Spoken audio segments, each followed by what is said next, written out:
ശബരിമല സ്വർണ്ണക്കൊള്ള അന്വേഷണം ശരിയായ ദിശയിൽ. മുൻ തിരുവാഭരണം കമ്മീഷണർ അറസ്റ്റിൽ. ദേവസ്വം ബോർഡ് മുൻ പ്രസിഡന്റിന്റെ അറസ്റ്റുമുണ്ടാകും. ശബരിമല സ്വർണ്ണക്കൊള്ളയുമായി ബന്ധപ്പെട്ട അന്വേഷണം പുതിയ തലത്തിലേക്ക് നീങ്ങുകയാണ്. കേസിൽ ഒരാൾ കൂടി ഇന്നലെ അറസ്റ്റിലായി. മുൻ തിരുവാഭരണ കമ്മീഷണർ KS ബൈജു ആണ് അറസ്റ്റിലായിരിക്കുന്നത്. ദേവസ്വം ബോർഡ് മുൻ പ്രസിഡന്റ് N വാസുവിനെ അറസ്റ്റ് ചെയ്യാനും SIT നീക്കം ആരംഭിച്ചിരിക്കുന്നതായാണ് വിവരം. ഇതോടെ അന്വേഷണം ഉണ്ണികൃഷ്ണൻ പോറ്റിയിൽ ഒതുങ്ങുമെന്നുള്ള പ്രചരണമാണ് അന്വേഷണ സംഘം പൊളിച്ചിരിക്കുന്നത്. അന്വേഷണം ഉന്നതരിലേക്ക് നീങ്ങുകയും അറസ്റ്റ് ചെയ്യുന്ന അവസ്ഥയിലേക്ക് എത്തിയിരിക്കുകയുമാണ്. കേസിലെ 7ാം പ്രതിയാണ് ഇന്നലെ അറസ്റ്റിലായ ബൈജു.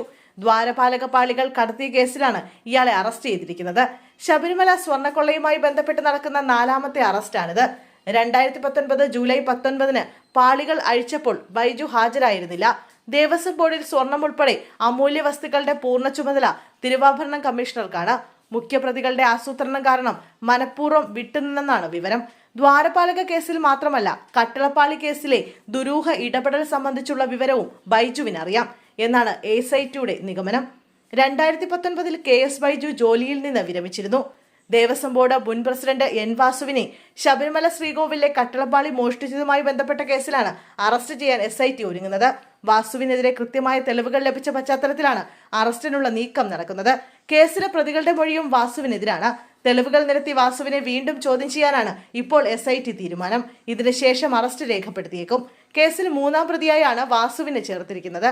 ഇതിനിടെ ശബരിമല സ്വർണ്ണക്കൊള്ളയുമായി ബന്ധപ്പെട്ട് ഗുരുതര വെളിപ്പെടുത്തലുമായി ദേവസ്വം മുൻ ഡെപ്യൂട്ടി കമ്മീഷണർ CR രാധാകൃഷ്ണൻ രംഗത്തെത്തി. മുൻ തിരുവാഭരണ കമ്മീഷണർ RG രാധാകൃഷ്ണന്റെ കത്ത് വിവരങ്ങളാണ് പുറത്തുവിട്ടിരിക്കുന്നത്. ദേവസ്വം മുൻ പ്രസിഡന്റ് A പത്മകുമാറിന് നൽകിയ കത്താണ് പുറത്തു വന്നിരിക്കുന്നത്. ശബരിമലയിൽ ഒന്നും നിയമപരമായി നടക്കുന്നില്ലെന്ന് കത്തിൽ പറയുന്നു. വസ്തുവകകൾ സുരക്ഷിതമല്ലെന്നും ഒന്നിനും വ്യവസ്ഥയും കണക്കുമില്ലെന്നാണ് കത്തിലെ ഉള്ളടക്കം. ദേവസ്വം ക്ഷേത്രങ്ങളിലെ കണക്കുകൾ കൃത്യമല്ലെന്നും കത്തിൽ വെളിപ്പെടുത്തിയിട്ടുണ്ട്. CR രാധാകൃഷ്ണന്റെ വെളിപ്പെടുത്തലും ഉണ്ണികൃഷ്ണൻ പോറ്റി ലക്ഷ്യമിട്ടത് രാജ്യാന്തര വിഗ്രഹ കടത്താണെന്ന സംശയം കേരള ഹൈക്കോടതി പ്രകടിപ്പിച്ചതും കൂട്ടിവായിക്കേണ്ടതാണ്. രാജ്യാന്തര വിഗ്രഹം കടത്തുകാരനായ സുഭാഷ് കപൂറിന്റെ ഓപ്പറേഷനുകൾക്ക് സമാനമായ നീക്കം നടന്നിരിക്കുന്നുവെന്നാണ് നിരീക്ഷണം. ശബരിമലയിലെ വിശുദ്ധ വസ്തുക്കളുടെ പകർപ്പുണ്ടാക്കി അന്താരാഷ്ട്ര മാർക്കറ്റിൽ വിറ്റ് പണം തട്ടിപ്പിന് ശ്രമിച്ചതായി സംശയമുണ്ടെന്ന് കോടതി വ്യക്തമാക്കിയിരുന്നു. ഇതിൽ വിശദമായ അന്വേഷണം വേണമെന്നും ഹൈക്കോടതി ആവശ്യപ്പെട്ടിരിക്കുകയാണ്. വാതിലിന്റെയും കട്ടിളപ്പടിയുടെയും ദ്വാരപാലക ശില്പത്തിന്റെയും പകർപ്പെടുത്തത് നിയമവിരുദ്ധമായാണ്. ഉദ്യോഗസ്ഥർ ഉണ്ണികൃഷ്ണൻ പോറ്റിക്ക് സന്നിധാനത്ത് നൽകിയത് അനിയന്ത്രിതമായ സ്വാതന്ത്ര്യമാണെന്നും ഹൈക്കോടതി വ്യക്തമാക്കിയിരുന്നു. ഇതുതന്നെയാണ് CR രാധാകൃഷ്ണനും പറഞ്ഞിരിക്കുന്നത്. ശബരിമലയിൽ ഒന്നും നിയമപരമായല്ല നടക്കുന്നതെന്നും വസ്തുവകകൾ സുരക്ഷിതമല്ലെന്നും ഒന്നിനും വ്യവസ്ഥയും കണക്കുമില്ലെന്നാണ് അദ്ദേഹം വർഷങ്ങൾക്ക് മുമ്പ് ദേവസ്വം മുൻ പ്രസിഡന്റിന് നൽകിയ കത്തിൽ വ്യക്തമാക്കിയിരിക്കുന്നത്. ഇപ്പോഴുള്ള അന്വേഷണം ശരിയായ ദിശയിൽ നീങ്ങിയാൽ മുമ്പ് നടന്നിട്ടുള്ള തട്ടിപ്പുകൾ വരെ പുറത്തുവരാൻ സാധ്യതയുണ്ട്.